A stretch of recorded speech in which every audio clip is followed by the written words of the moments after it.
What's going on, everybody? It's your boy PTK Blam back in the building with another video. How is everybody feeling today? And yes, you rub your eyes. You're not seeing it wrong. It is a weekly video from your boy Blam.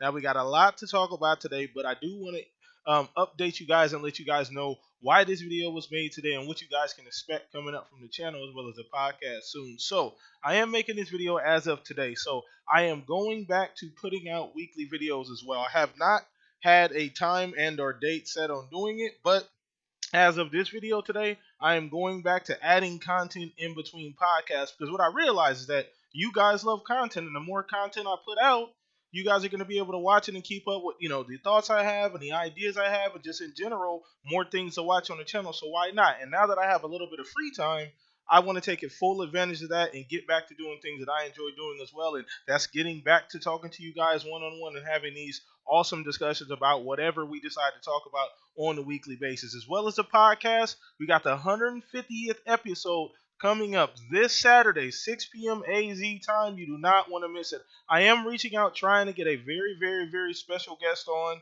this week to try and rock out on the show. I want to do something really cool for you guys. It's kind of a thank you. I mean, we're 150 episodes deep. That is crazy. When I started this, 3 years ago, I never thought we'd get to this point, but I just want to say a big thank you to everybody who watches the show, who comes out live every single weekend, everybody who retweets, spreads the word. And by the way, also, speaking of spreading the word, that's a great segue. We are now also on Instagram. So I did start an Instagram, ptk.blam, BL4M, on Instagram. Hit us up there. I will be posting videos there. I'll be letting people know what's going on with the channel, updates, all kind of things. So we got to spread our wings for 2020 and do some different things. But anyway, outside of that, back to the video. So as you guys can clearly see in the thumbnail, we're talking a little bit about Sony and the odd 2020 that they're having. Now, obviously, as of today, which is going to be Wednesday, February the 19th, we just got some news. As of today, maybe like an hour ago, a tweet saying Sony's not going to be attending PAX East, okay, due to the coronavirus issue. Now, I'm not going to really dive deep into that. I'm not going to knock them for that. And this video really isn't knocking Sony. I'm just breaking down what's been going on with Sony the last probably year and a half, 16, 17 months, and how this is going to project going forward. So not making a big issue about the coronavirus. I completely understand, what's going on overseas. You can't expose, your company and or employees to things like that, traveling back and forth, knowing what's going on health-wise. So I'm not really going to be addressing that in particular, just addressing their strategy and the very un-Sony-like things we've seen from Sony the last 15 to 16 months or so. So we're going to start to frame this particular discussion. The last Sony event and or experience we got August 19, 2018. And like I said before, we're about 16, 17 months removed from that particular date. That is the last Sony live event we've gotten from them in this period of time. Now, there can be a lot of different reasons for that. Obviously, we all knew 2 years ago that this generation was coming to an end. A lot of us were saying 2020, some of us are saying 2021. But we knew right around this time, of the year or the decade essentially, that things are going to be wrapping up. So we understand Sony's probably backing down and not really doing a lot. Most companies start to wind down at the end of the generation. But one thing in particular that I've noticed that Sony's done, which has been very un-Sony-like, and this really has nothing to do with Microsoft or what Nintendo is doing, really just the fact that they've been extremely quiet.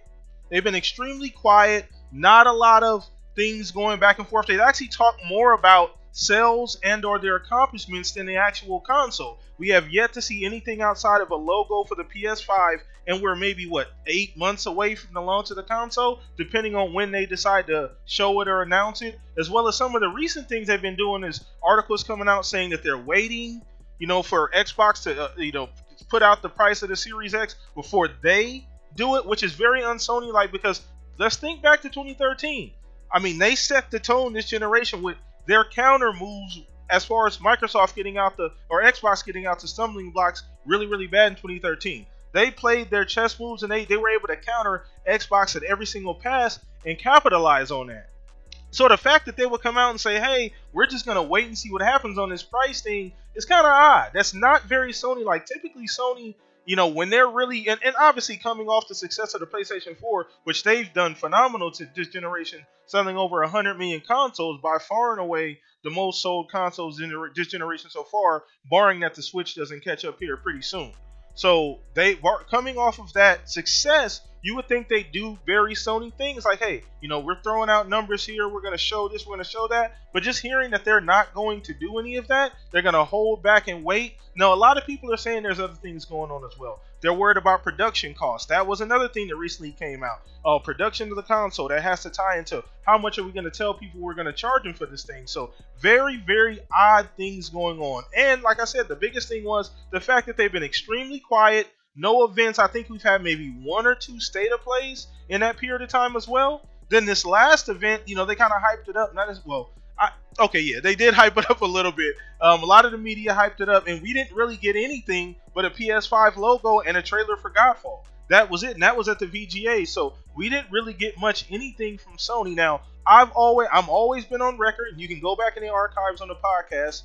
I've always been on record saying Sony doesn't have to be reactionary with things Xbox is doing.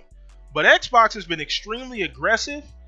They look like they know what they're going. They have an identity. Phil knows what he's doing at this particular point. They're not starting at a deficit. Everybody, once these new consoles come out, everybody's back to square one. Everybody's back to zero ground as far as being on even ground as well. And they just seem to be more prepared going forward. It feels like that.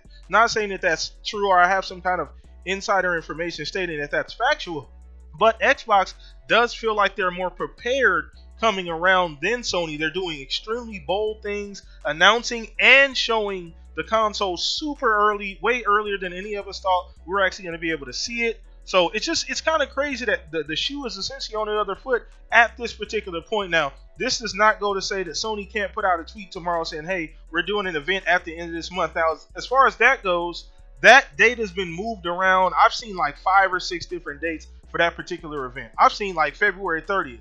Hence, February does not have 30 days, but I've seen all kind of crazy dates, and people keep saying that they're moving it around, and we have not seen anything from officially from Sony. So just the apprehensiveness, it kind of comes off. Now, this is secondhand information. We're not getting this directly from Yoshida, but there have been some articles from executives at Sony, and it kind of comes off as they're kind of fumbling a little bit. They're kind of like, okay, let's wait and see what's going on. They don't really seem to have an identity at this particular point. We haven't seen any first-party titles outside of Godfall, any commercial, anything. We don't know really what's coming down the pipeline, and this is one thing that Xbox has always been.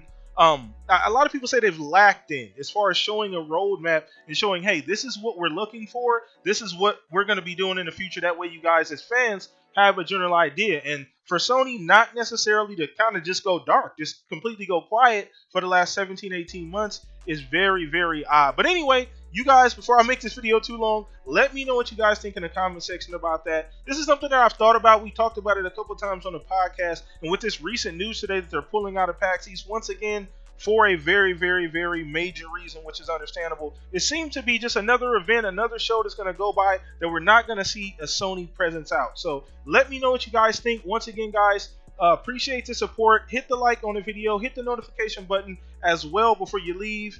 Hit the like button as well. Subscribe, guys. We are on the road to 2,000 subscribers. Please help us get there this year. I appreciate you guys so much. So a new video inbound coming very, very, very soon.